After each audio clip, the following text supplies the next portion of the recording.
আসসালামু আলাইকুম এভরিওয়ান। আজকে আমি সবার সাথে আমার সবজি খিচুড়ি রেসিপিটা শেয়ার করব।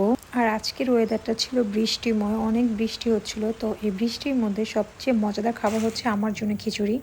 তাই এখানে পরিমাণ মতো আমি 2 ধরনের ডাল আর চাল নিয়ে নিয়েছি, আর সাথে নিয়ে নিয়েছি সবজি যা ঘরে ছিল।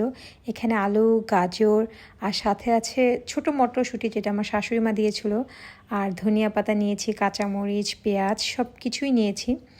তো এখন আমি শুরু করে দিব।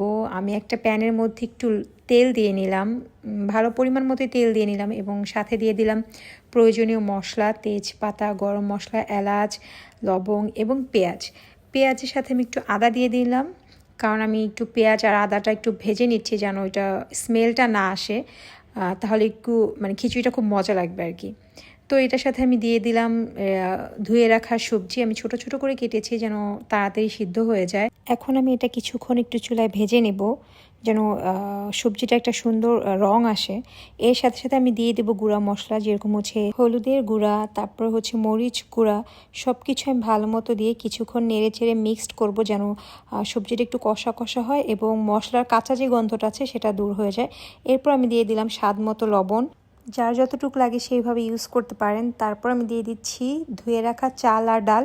এটা দিয়েও আমি কিছুক্ষণ রান্না করব যেন চাল আর ডালটা একটু ভাজা ভাজা হয়। চাল ডালটা একটু ভাজা ভাজা করে নিলে এটা ঘ্রাণটা অনেক সুন্দর আসে আর খিচুড়ির টেস্টও একটু বেড়ে যায়। তো আমি অনেকক্ষণ একটু নাড়ানাড়ি করে এটাকে কষিয়ে নিচ্ছি যেন হলুদের কাঁচা গন্ধটাও এটার মধ্যে না থাকে।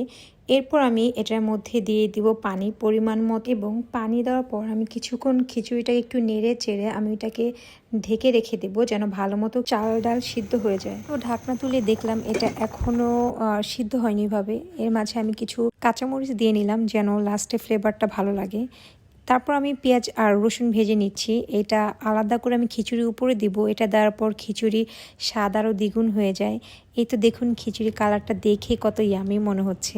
আপনারা সবাই কমেন্ট করে বলবেন আমার খিচুড়ি রান্নাটা কেমন হয়েছে। আমি তো অনেক দেখে খুব প্রাউড ফিল হচ্ছে যে না, আমি ভালো পেরেছি। তো খিচুড়ির সাথে খাবার জন্য আমি ফ্রিজে 2টা চিকেন ছিল, ওইটাকে আমি তান্দুরির মতো মেখে ভেজে নিয়েছিলাম যেন খিচুড়ির সাথে খেলে ভালো লাগে আর কি। তো এই 2টাতে আমি মশলা মেখে আবার একটা প্যানের মধ্যে আমি 2টা কিছুক্ষণ ভেজে নিয়ে তার সাথে আমি নিয়েছিলাম আলু ভাজা, ডিম ভাজা। এই 2টা জিনিস আমি ভিডিও করতে একদমই ভুলে গিয়েছিলাম, কারণ এগুলো আমার সব কিছুই প্রথমবার এক্সপিরিয়েন্স ভিডিও করে আপনাদের সাথে শেয়ার করা।